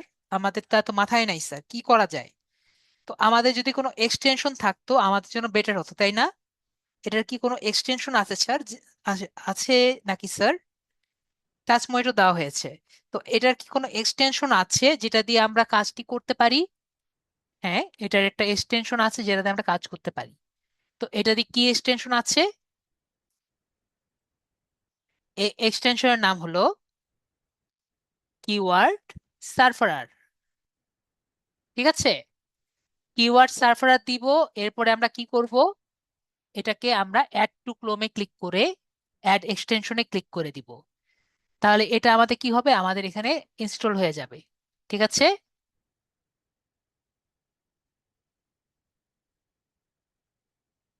কি করছি আমরা, এটাকে নিচ্ছি এবং এটাকে ইনপুট করে নিচ্ছি। তো এটা কি আমরা মোবাইলে ইনস্টল করতে পারবো না? কিওয়ার্ড সার্ফারার সবাই পারবো, তাই না?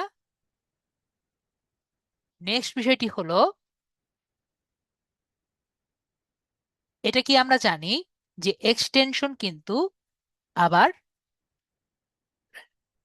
এক্সটেনশন আমাদের মেসেজ ব্রাউজারেও দেখা যাবে, ইনকগনিটোতে চলে না। ঠিক আছে, বিষয়টি বুঝতে পারছি। তো ইনকগনিটোতে যদি না চলে, আমাদের ভিতরে একটা সেটিংস করা লাগবে যাতে ইনকগনিটোতে চলে। আমার কথা সবাই বুঝতে পারছি? নর্মালি ইনকগনিটো মোডে আমাদের এটা চলে না, সুতরাং আমাদের একটা কাজ করা লাগবে যাতে ইনকগনিটো মোডে চলে। তাহলে কি কাজ করা লাগবে সেটা আমি এখন দেখাবো। ওকে, তো আমরা ফার্স্টে আমাদের এক্সটেনশন মেনুতে আসবো মোবাইলে। আমরা কি সবাই এক্সটেনশন মেনুতে আসতে পারি মোবাইলে? জাস্ট ইয়েস বা নো বলেন। আমরা পাজলে ক্লিক করলেই কিন্তু এক্সটেনশন মেনুতে চলে আসছি। সোনিয়া খান আপু, আপনি একটু গিয়ে দেখবেন পরবর্তীতে ক্লাসের পরে, ওই যে যেটার মধ্যে ক্লিক করলে আমরা এক্সটেনশন মেনুটা পাই, ওই যে পাজল বাটন যে আছে, দেখেছেন না? পাজল বাটন, ওখানে ক্লিক করলে যে আমাদের ইনস্ট্যান্ট ডাটা স্ক্র্যাপার যে আসে না, ওখানেই দেখবেন এক্সটেনশন নামক একটি অপশন চলে আসে। বুঝতে পারছি সোনিয়া আপু? ওই এক্সটেনশনে ক্লিক করলেই দেখবেন এরকম একটা উইন্ডো চলে আসবে। ওকে আপু, যেহেতু আমরা পেয়েছি, তাহলে আমাদের কি করা লাগবে? আমাদের এই ডিটেলস যে পার্ট আছে, ডিটেলস পার্টে চলে আস। তাহলে আমরা ডিটেলস পার্টে চলে আসছি। ডিটেলস পার্টে চলে আসার পরে আমরা নিচে নামবো, নিচে নামবো, নিচে নামবো, একবারে নিচে নামবো। নিচে নামার পরে আমরা একটি অপশন পেয়ে যাব যে অ্যালাউ ইন ইনকগনিটো। সবাই দেখতে পাচ্ছেন কি লেখা আছে? অ্যালাউ ইন ইনকগনিটো, মানে এটা যাতে ইনকগনিটোতে চলে সেটার পারমিশন নেওয়া। তাহলে আমরা কি করব? এটাকে অন করে দিব। তাহলে কি হবে? এই টুলটা ইনকগনিটো মোডে চলবে। ওকে, তাহলে এখন আমরা এটাকে ইনকগনিটো মোডে চালাতে পারবো। তাহলে আমরা এখন চালিয়ে দেখি কি হয়। তাহলে আমরা আবার ইনকগনিটো মোড নেই, আবার গুগলে যাই, আবার আমরা সেটিংস মেনুতে যাই। সেটিংস মেনু থেকে আগের মতো আমরা সার্চ সেটিংসে যাই। সার্চ সেটিংসে যাওয়ার পরে আগের মতো অন্য সেটিংসে যাই। অন্য সেটিংসে যাওয়ার পরে আগের মতো ভাষা অঞ্চলে যাই। ভাষা অঞ্চলে যাওয়ার পরে আগের মতো ডিসপ্লে ভাষাতে যাই। এখানে গিয়ে ফার্স্ট এন্ড ফরমোস্ট আমরা ইংরেজিতে এটাকে করে ফেলি এবং কনফার্ম করুন বাটনে আমরা ক্লিক করি। এরপরে আমরা রেজাল্ট রিজিয়ন যে আছে এটাকে আমরা ক্লিক করি এবং এটাকে আমরা ইউনাইটেড স্টেটসে সিলেক্ট করি এবং এটাকে আমরা কনফার্ম বাটনে ক্লিক করি। এবং গুগল বাটনে ক্লিক করলে আমরা দেখব আমাদের ইউনাইটেড স্টেটসে চলে গেছে। এখন আমরা মনিটর লিখবো আগের মতো। এখন দেখতে পারবেন ডান সাইডে একটা নতুন উইন্ডো চলে আসছে,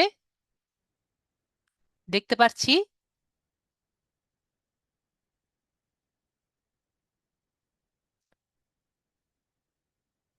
তো এখানে আমরা ফার্স্ট এন্ড ফরমোস্ট দেখব, প্রথমে দেখব এই যে এটা ইউনাইটেড স্টেটসে আছে নাকি। তো ইউনাইটেড স্টেটসে যদি না থাকে, আপনার যদি বাংলাদেশ থাকে, কি করবেন? এখানে ক্লিক করে ইউনাইটেড স্টেটস করে নিবেন। কেন ইউনাইটেড স্টেট করছি? কারণ ক্লায়েন্ট ইউনাইটেড স্টেটসে আছে।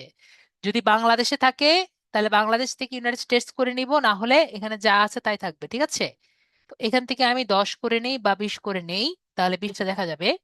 তো দেখতে পাচ্ছি এখানে অনেক টাইপের কিওয়ার্ড দেখা যাচ্ছে, তাই না? মনিটরিস দেখেন প্রথমে আছে। তো স্যার মনিটরিস কেন? মনিটরিস তো ভুল ওয়ার্ড। তো মানুষ দেখা গেছে যে বানানটা ভুল করেই বেশি। তো মানুষ মনিটরিস লিখেছে অনেক বেশি, দেখতে পাচ্ছি না? তো এখান থেকে দেখেন গেমিং মনিটরিস, গেমিং মনিটর, এগুলো যে ওয়ার্ড গুলো আছে, সিপিইউ, এগুলো কি? এগুলো কিওয়ার্ড। তো এগুলো আমরা দেখতে পাচ্ছি কতগুলো সার্চ ভলিউম কত মানুষ দিয়েছে, এবং এখান থেকে আমরা তাহলে অনেকগুলো কিওয়ার্ড পাবো না? এবং এগুলো দেখে আমরা বুঝতে পারবো কে কতগুলো কিওয়ার্ড ব্যবহার করেছে। তো আমরা তাহলে ক্লিয়ার হয়েছি, কিওয়ার্ডের বিষয়টি ক্লিয়ার। কিওয়ার্ড কিন্তু কিওয়ার্ড সার্ফারার দিয়ে পেতে পারি। নেক্সট ক্লাসে আমরা আরেকটা টুল দেখব। আরো একটা টুল আছে যেটা নিয়ে আমরা একটু দেখে রাখবো, এবং ইন দা নিয়ার ফিউচার আমরা সেটা নিয়েও কাজ করব। সেটি হলো Google keyword research. Google keyword রিসার্চের নাম শুনেছি আমরা, কিওয়ার্ড প্ল্যানার আর কি। গুগল কিওয়ার্ড প্ল্যানারের মেবি অনেকের নাম শুনেছি। তো গুগল কিওয়ার্ড প্ল্যানার এখন আমরা ইউজ করতে পারবো না, কারণ গুগল অ্যাডস অ্যাকাউন্ট আমাদের নেই। আমি আপনাদের গুগল অ্যাডস অ্যাকাউন্ট কিভাবে করা লাগে একটা ক্লাসে আমি দেখিয়ে দিব। তো নর্মালি গুগল অ্যাডস অ্যাকাউন্ট তৈরি করতে টাকা লাগে, তারপর আমি আপনাদের অন্য একটি ওয়ে দেখিয়ে দিব যেটা দিয়ে আপনারা গুগল অ্যাডস অ্যাকাউন্ট করতে পারবেন। ওকে, তো আগে আমরা গুগল অ্যাডস অ্যাকাউন্টে ঢুকি, কিওয়ার্ড প্ল্যানারে ঢুকি এবং এখানে স্টার্ট নাও বাটনে ক্লিক করি। স্টার্ট নাও বাটনে ক্লিক করার পরে আমরা টুলসে ঢুকি, টুলস থেকে প্ল্যানিং এ ঢুকি, প্ল্যানিং থেকে কিওয়ার্ড প্ল্যানারে আমরা ঢুকে যাই। তো এখান থেকে আমরা ডিসকভার নিউ কিওয়ার্ডস দেখতে পাচ্ছি। এই ডিসকভার নিউ কিওয়ার্ডস এ আমরা ক্লিক করি। তো এখান থেকে আমার যে কোনো 4টি কিওয়ার্ড চয়েস করতে হবে। তো ধরেন আমরা 4টা কিওয়ার্ড চয়েস করি, যেমন মনিটর। 4টা কিওয়ার্ড মানে হাজার হাজার কিওয়ার্ড চয়েস করতে পারেন, সমস্যা নেই। তো আমি 4টা কিওয়ার্ড চয়েস করি আপাতত। গেমিং মনিটর চয়েস করি।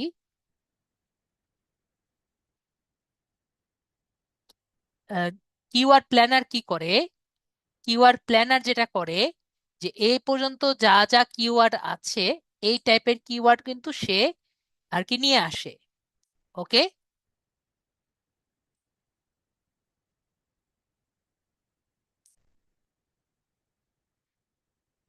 তারপরে 4টা কিওয়ার্ড নিয়ে আসলাম। এরপরে এটার ডেস্টিনেশন আমরা চেঞ্জ করব। তো ডেস্টিনেশন আমি দিলাম, মনে করেন বাংলাদেশ থেকে চেঞ্জ করে ইউনাইটেড স্টেটস।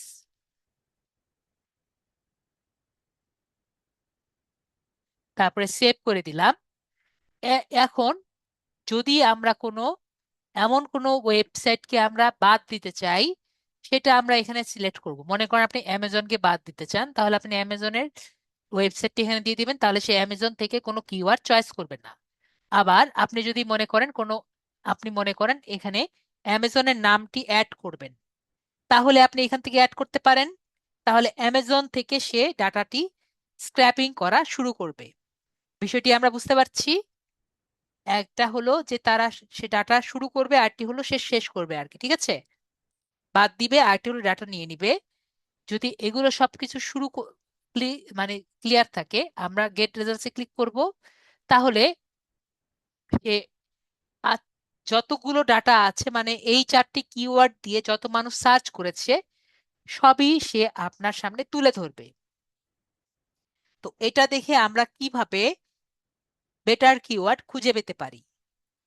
তো নর্মালি আমরা কোনগুলো ডাটা নিতে পারি বা কোনগুলো কিওয়ার্ড নিতে পারি সেটা আমরা চিন্তা করি। এমন কিওয়ার্ড আমরা চয়েস করব যে কিওয়ার্ডে মানুষ কম টাকা দিয়েছে এবং মানুষ বেশি সার্চ দিয়েছে।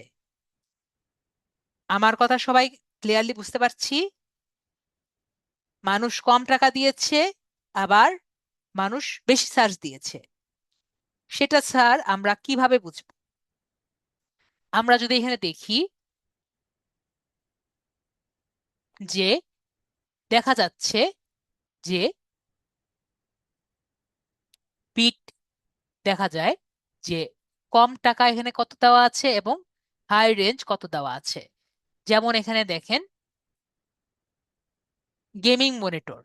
গেমিং মনিটর সবচেয়ে কম টাকা কত দিয়েছে এখানে? $10। সবচেয়ে বেশি 0.10 মানে 10 সেন্ট। এবং সবচেয়ে বেশি কত দিয়েছে? 70 সেন্ট। এটা কিসের জন্য দিয়েছে?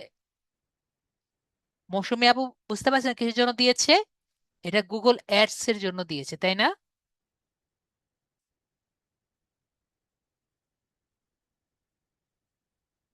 ওকে। তো গুগল অ্যাডস এর জন্য সবচেয়ে লোয়েস্ট বিট কত দিয়েছে? 0.7, 10 সেন্ট। হাইয়েস্ট কত? 0.70। ঠিক আছে। তো এভাবে করে আমাদের দেখতে হবে। যেমন মনে করেন আমি এখানে আম, দেই, এটাও দেই, ও একটা যে কোনো দিতে পারি। তো আমরা দিলাম।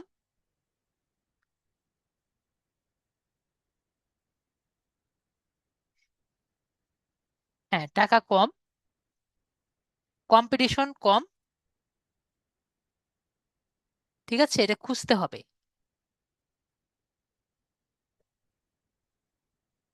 হ্যাঁ, সবাই বেশি দেখবে কিন্তু টাকা কম দিবে, এটা খুঁজে আসলে খুব কঠিন। যেমন আমি ধরেন মানুষ বেশি সার্চ দিয়েছে এমন ক্লিক করলেই দেখবেন বেশি মানুষ টাকা দিয়েছে, ঠিক আছে। যেমন এখানে সবচেয়ে বেশি সার্চ দিয়েছে কোনটা? মনিটর দিয়ে সবচেয়ে বেশি সার্চ দিয়েছে, তার জন্য সবচেয়ে বেশি টাকা দেওয়া হয়েছে কত? সোনিয়া আপু দেখতে পাচ্ছেন? সবচেয়ে বেশি এটার জন্য টাকা দেওয়া হয়েছে $1.36। ঠিক আছে। এবং সবচেয়ে কম হয়েছে 0.09 সেন্ট। ঠিক আছে। তো এভাবে করে আমাদের খুঁজতে হবে সবচেয়ে কমের মধ্যে কোনটা আছে কিন্তু বেশি ইমপ্রেশন আছে, মানে বেশি সার্চ দেওয়া হয়েছে। তো এগুলো থেকে আমাদের কি করতে হবে? আমাদের ভালো কিওয়ার্ড খুঁজে পাওয়া যায়। বিষয়টি বুঝতে পারছি? মেবি আমরা বুঝতে পারছি। এখন এটাকে যদি ডাউনলোড করতে চাই, আমরা যে ডাউনলোড কিওয়ার্ড আইডিয়াতে ক্লিক করে আমরা সিএসভি বা গুগল শিটে নিয়ে নিতে পারি। যদি সিএসভি ডাউনলোড করে, সিএসভি ডাউনলোড হয়ে যাবে।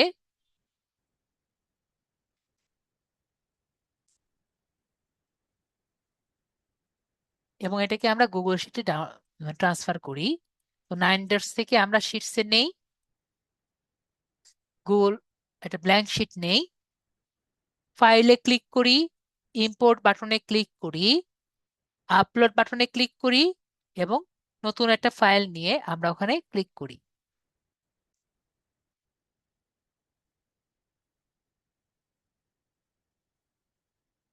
ইম্পোর্ট ডাটা,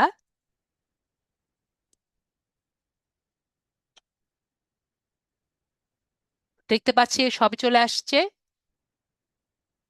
সবই দেখেছি চলে আসছে। তো আমরা তাহলে ক্লিয়ার হয়েছি। তারপরে আমরা নিজের মতো নিজে দেখে নিতে পারবো। তো আজকে আমাদের ক্লাসটি কি হলো? আমাদের ক্লাসটি কিন্তু হলো আমরা কিওয়ার্ড কিভাবে চয়েস করছি। এখন এখান থেকে কিন্তু আমরা হাজার হাজার কিওয়ার্ড খুঁজতে পারি, তাই না? কিন্তু হাজার হাজার কিওয়ার্ড কিন্তু আমরা ইউজ করতে পারবো না। 5 থেকে 6টা কিওয়ার্ড একটা কন্টেন্টের জন্য ব্যবহার করতে পারবো। এখন বেস্ট কিওয়ার্ড কিভাবে চয়েস করতে পারবো এটা আমরা নেক্সট ক্লাসে শিখবো। ওকে, নেক্সট ক্লাসে আমরা শিখবো কিভাবে বেস্ট কিওয়ার্ড চয়েস করা যায়। আজকের ক্লাসটি হলো এইটুকুই। এখন মেবি আজকে কোনো আর কোশ্চেন নেই। তাহলে নেক্সট ক্লাসে আবার দেখা হচ্ছে। হ্যাঁ, রাহুল ভাইয়া বলেন।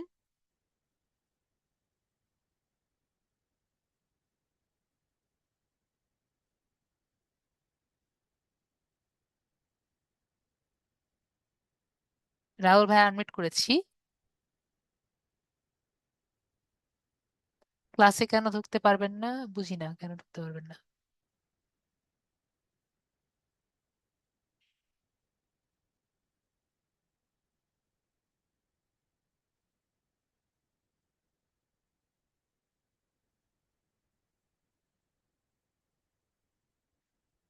তো রাহুল ভাইয়া কিছু বলবেন, মুসলিম আপু কিছু বলবেন। স্যার, আমার লিঙ্কডইন অ্যাকাউন্টে আমি ঢুকলে ওইখানে কিছু সার্চ করলে তারপরে লেখা আসে যে এই পেজের কোনো অস্তিত্ব নেই, আর বাংলায় লেখা আসে সবকিছু। এই পেজের অস্তিত্ব নেই, এই পেজের অস্তিত্ব নেই এরকম যদি মানে লিঙ্ককে কাউকে দিলে এরকম যদি সমস্যা হয়, তাহলে আমি যতটুকু মনে আছে আপনাদের বলেছি যে আপনার পেজের ইউআরএলটি চেঞ্জ করবেন, ইউআরএলটি চেঞ্জ করে আপাতত 1 সপ্তাহ ইউজ করবেন না। তাহলে আপনি দেখবেন যে আপনার যে লিঙ্কডইন আছে, লিঙ্কডইনটা রেস্ট্রিক্টেড হয়ে গেছে। ওকে আপু, তারপরে আপনার স্মার্ট এনআইডি কার্ড দিয়ে সেটা খুলে নেবেন। ওকে আপু। আর সার্চ করলে কোনো কিছুই আসে না। না, আমি তো বললাম আপু, আপনার আইডিটি আসলে রেস্ট্রিক্টেড হয়ে গেছে, জাস্ট লিঙ্কডইন বুঝতে পারেনি আপনি এটা রেস্ট্রিক্টেড হয়েছে, তাই আর কি ফোর্স রেস্ট্রিক্টেড করবেন। ঠিক আছে আপু। জি। ওকে, ঠিক আছে তাহলে আপনি বুঝিয়ে অফ করে দিচ্ছি। পেপাল অ্যাকাউন্ট আমাদের বাংলাদেশে নেই, ঠিক আছে? এখনো আমাদের বাংলাদেশ ব্যাংকের কোনো জায়গা নেই পেপাল অ্যাকাউন্ট করার, ঠিক আছে? যদি সরকার থেকে কোনো নোটিফিকেশন আছে যে পেপাল অ্যাকাউন্ট করার, তখন আমরা পেপাল অ্যাকাউন্ট করতে পারবো। হ্যাঁ, মাহমুদ হোসেন ভাইয়া বলেন। পিওনিয়ার অ্যাকাউন্টের ক্লাস আছে ভাইয়া, ঠিক আছে? হ্যাঁ ভাইয়া বলেন। মোহাম্মদ হাসান ভাইয়া কিছু বলবেন?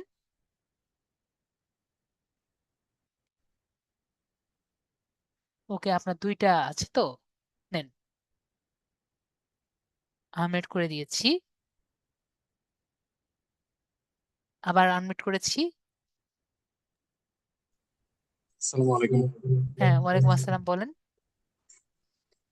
স্যার, একটা বিষয় জানতে চাচ্ছিলাম যে জি, আমরা যে আজকে পরীক্ষাটা দিলাম, হ্যাঁ, এটা কি আমাদের পরবর্তীতে কোনো কাজে লাগবে? এই যে মনে করেন এরকম সার্টিফিকেট। একটা না, সার্টিফিকেটের সাথে এটার কোনো মিল নেই, ঠিক আছে? মনে দরকার নেই। আমরা একটা এক্সাম যে দিলাম এতে নেক্সট টাইম যদি আমরা এক্সাম যখন ফাইনাল এক্সামে দেই, সেম সমস্যা আমাদের সম্মুখীন হব না আর, ঠিক আছে? যে ভুলগুলো আচ্ছা করেছি সেটা আমরা আর করবো না। আর যারা ফাইনাল এক্সাম যখন দিবেন তখন বুঝে গেলেন যে ফাইনাল এক্সামটা কিভাবে দিচ্ছি। ওকে। আচ্ছা, ওই ওই এক্সামে আমাদের ওইটা কাজে লাগবে তাই না? পরবর্তীতে ফাইনাল এক্সাম যেটা দিব আমরা। হ্যাঁ, মোটামুটি আমরা জাস্ট ফাইনাল এক্সাম তো ফাইনাল এক্সামে। ওইটা আমাদের সার্টিফিকেটে অ্যাড হবে তাই তো? না, সার্টিফিকেটে ওভাবে আর কি অ্যাড হয় না আর কি, তারপরও ফাইনাল এক্সাম দেওয়া লাগে আর কি। ঠিক আচ্ছা আচ্ছা, আছে। না ওইটা সমস্যা নাই, ওইটা আমরা দিব। বাট হুম। মানে আমি জানতে চাচ্ছি না, ওইটা জানার জন্য বললাম আর কি। না, ওভাবে মার্ক লেখা থাকে না সার্টিফিকেটে। জি জি। আর আরেকটা বিষয় হচ্ছে যে স্যার, আহ, আপনার আমরা প্রিভিয়াসলি আমি আর কি অনেকগুলো ক্লাস করতে পারিনি, ওগুলো আস্তে আস্তে দেখে দেখে আমি হুম। আপনার ভিডিও গুলো দেখে জি। দেখে আমি সামনের দিকে আগাচ্ছি। জি। আহ, যখনই আপনার কিন্তু এই যে সমস্যা হবে ক্লাসে বলবেন, আমি অবশ্যই দেখেন তো হেল্প করার চেষ্টা করি। একটু আগে জি, আসলে জি। আমি আপনাকে কোশ্চেন আনসার দেওয়ার চেষ্টা করবো আর কি। ঠিক আছে। আচ্ছা, আর আরেকটা বিষয় স্যার জানার ছিল যে যখন আমাদের কোর্স শেষ হয়ে যাবে তখন আমরা যদি কোনো কিছু হ্যাঁ, বুঝতে অবশ্যই চাই, আপনি, হ্যাঁ, আপনি মেসেজ দিবেন অথবা আপনি পোস্ট করবেন বা কিন্তু কমেন্ট আপনি করবেন। জি। আপনাকে কিভাবে মেসেজ দিব? আমার তো আপনার সাথে অ্যাড হয়নি, অ্যাড হয়নি হওয়া আমি। লাগবে না, অ্যাড হওয়া লাগবে না। আপনি এই যে আমার ফেসবুক অ্যাকাউন্ট আছে না, এটা আমার পার্সোনাল ফেসবুক অ্যাকাউন্ট, আপনি মেসেজ দিবেন। ঠিক আছে। আমি পার্সোনাল ফেসবুক অ্যাকাউন্ট তো আমি পাইনি, কোনটা? এই যে এটাই তো আমার, আমি যেটাতে পোস্ট করি। যেটা দিয়ে আপনি পোস্ট করেন? তো জি। এটাতে আমাকে একটু আমি কি আমার আপনার অ্যাড করা লাগবে না, আপনি জাস্ট যখন কোশ্চেন লাগবে মেসেজ কোশ্চেন দিলেই হবে করবেন না? ডাইরেক্ট, হ্যাঁ মেসেজ দিলেই আমি আম, কথা বলতে, মানে আপনি ইয়ে করতে পারবেন আর কি, মেসেজ দিতে পারবেন। ঠিক আছে। জি জি, অবশ্যই। জি, ওকে। আমি যেখানে আর কি থেকে যাব ওইখানে থেকে আর কি আপনার কাছে নক করলে জানা যাবে তাই হ্যাঁ তো? হ্যাঁ হ্যাঁ, জি। মেসেজে তো আর কি সব সমস্যার সমাধান হয় না, যে এজন্য আর কি ক্লাসে যতটা পারা যায় সলভ করার চেষ্টা করবো। ঠিক আছে। জি জি, আরো কোনো কোয়েশ্চেন থাকলে আমি পরবর্তীতে হ্যাঁ করবো হ্যাঁ স্যার। হ্যাঁ, ওকে থ্যাংক ইউ। ওকে, ঠিক আছে। Thank you. ওয়েলকাম। হ্যাঁ, রাহুল ভাইয়া বলেন। আর আহ, আমি এক্সাম দিতে পারিনি, পরে এক্সাম দেওয়া যাবে? না, এই এক্সাম আর দেওয়া যাবে না। এক্সাম দিয়েছেন, এটা শেষ। ঠিক আছে। যা দিয়ে ফেলেছেন শেষ, এটা নিয়ে আর চিন্তা করার দরকার নেই। টুটুল ভাইয়া আমরা সামনের দিকে আগাবো। ঠিক আছে। তুহুল ভাইয়া আমরা সামনের দিকে আগাবো। ওকে। হ্যাঁ, রেডমি ভাইয়া কিছু বলবেন, আমি চলে যাব।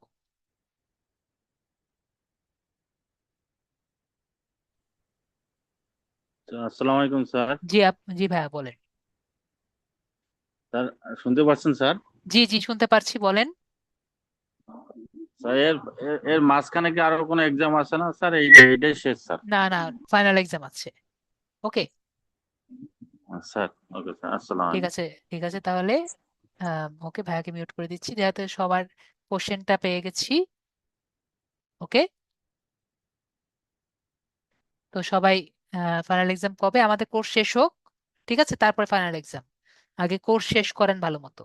তো সবাই ভালো থাকেন। আজকের জন্য এইটুকুই। নেক্সট ক্লাসে আবার দেখা যাবে, দেখা হবে, এবং গুড নাইট।